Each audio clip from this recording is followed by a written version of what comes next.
Today we are going to be learning how to up-pot peppers. These are lunchbox peppers and they are growing in 72 cup trays. The reason we do it in these smaller trays is we can fit a whole lot of plants inside of one tray. We sort of minimize the use of soil, and we can let them get about this big. And before too long, you really want to start to up-pot them. And the reason for that is you don't want them to get root bound. And so let's see how these guys are looking real quick.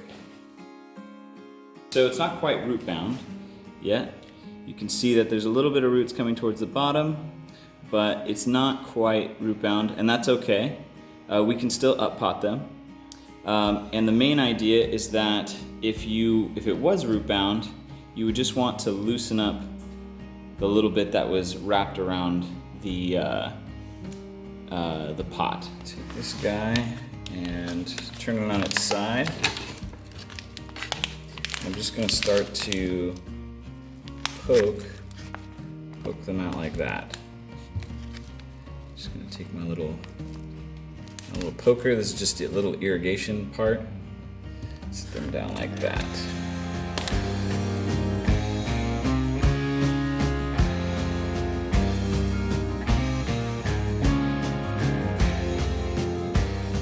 Alright, so what ended up working really nice for me was just a little pen.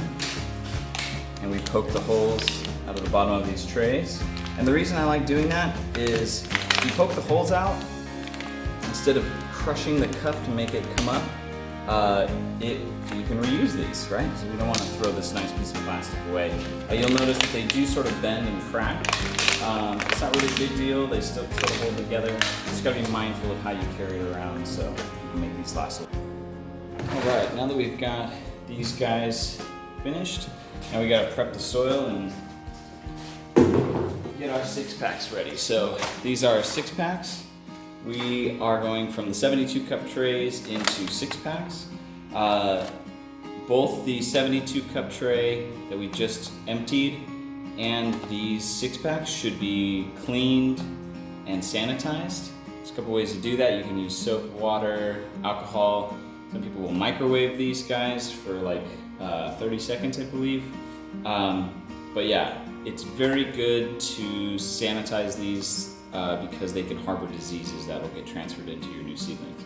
So let's make sure we do that. I'm gonna set this a little bit of soil in there from last time. What we're gonna do is we're gonna take our potting soil, which is ProMix BX, and we are gonna do 2 of these guys. We'll see how far we get. Take that back, I'm gonna do 1 more. And in our greenhouse, I generally like doing granular fertilizer, meaning that the bags we're not using a liquid fertilizer, we're using a granular fertilizer. And the reason for that is a granular fertilizer is gonna last a lot longer in the soil than a liquid fertilizer because it's going to drain out of that soil pretty quickly. So we're going to do 2 handfuls. This is very exact measurements, but generally this is going to, for every 3 that's going to be a generous helping. And we're just going to mix that up.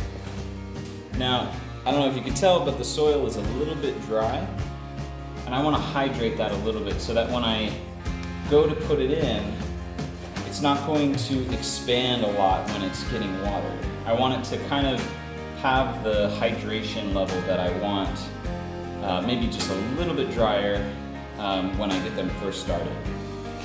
All right, so now we're gonna put them inside the 6-packs. I like to keep everything in these tubs. You can see I've got my seedlings right here inside the tub, and then closer to me, I'm gonna grab a 6-pack, sit it in my tray. Now, it's much easier, especially with these guys, to just set the little seedling inside and fill the soil around it than it is to put the soil in and dig it out. So I'm just gonna grab these guys 6 at a time, fill it in here. All right, you can kind of see they stick out a little bit. If I need to loosen up the soil, I can.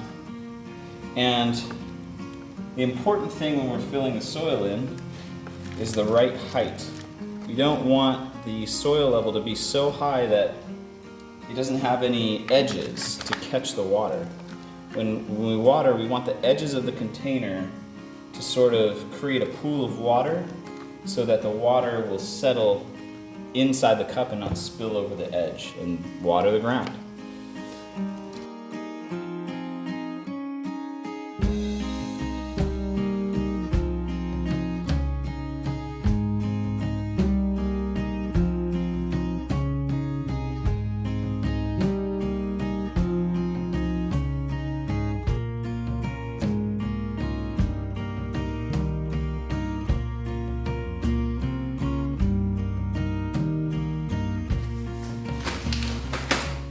Right, so looks like we got about 36 out of that 72, so that's about 50% success. That was 1 seed per cup. So you're not always gonna have perfect germination. Sometimes people will put 2 seeds in per cup. You can do that, you just need to thin them out. You can't let 2 grow in the same pot. So yeah, the last thing is to set these guys back and make sure that they're nice and watered.